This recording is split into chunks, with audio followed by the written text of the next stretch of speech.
Khu dưới nào thì đông dân, khu dưới kia đông dân à?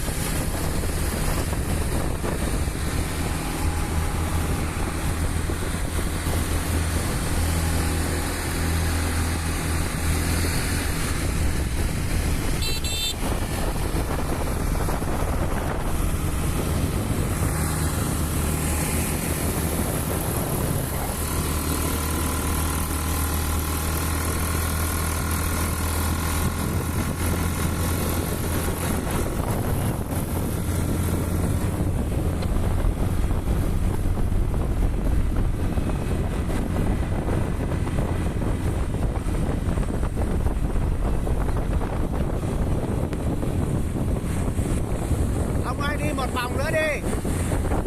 Hết chưa? Hết chưa?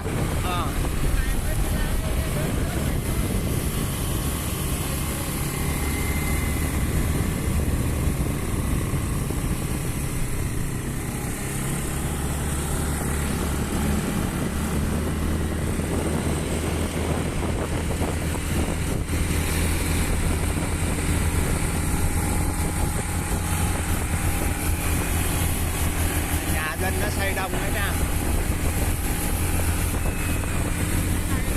Nó chỉ là cái đường chính ở quận thôi, còn cái đường chính của nó ngoài kia cơ. À, vậy là đường đấy cũng là chỉ đường chính bên trong thôi.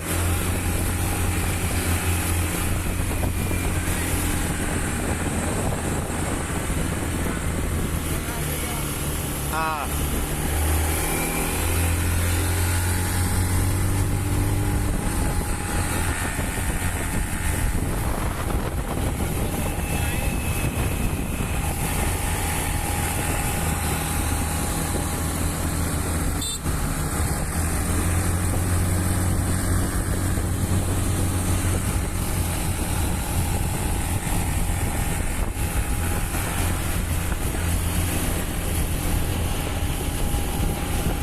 Đường điện các thứ là lắp hết nha. Này mà dân mà định cư mà ra đây là quá êm rồi, quá ngon rồi gì nữa.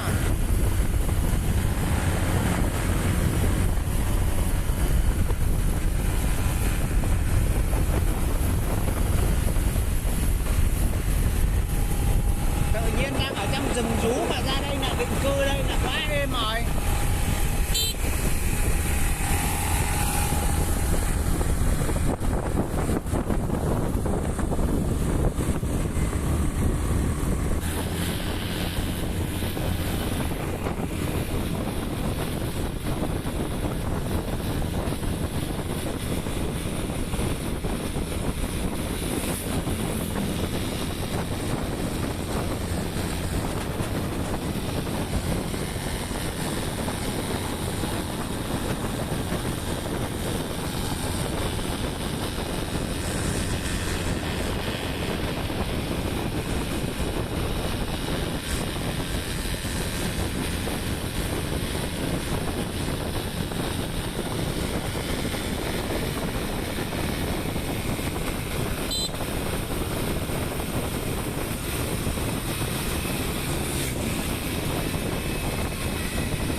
không hay về luôn?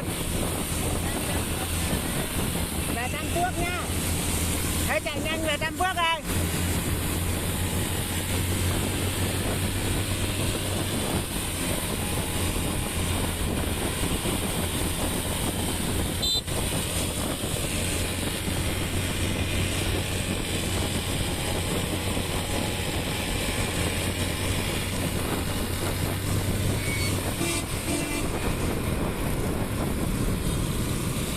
Bà mẹ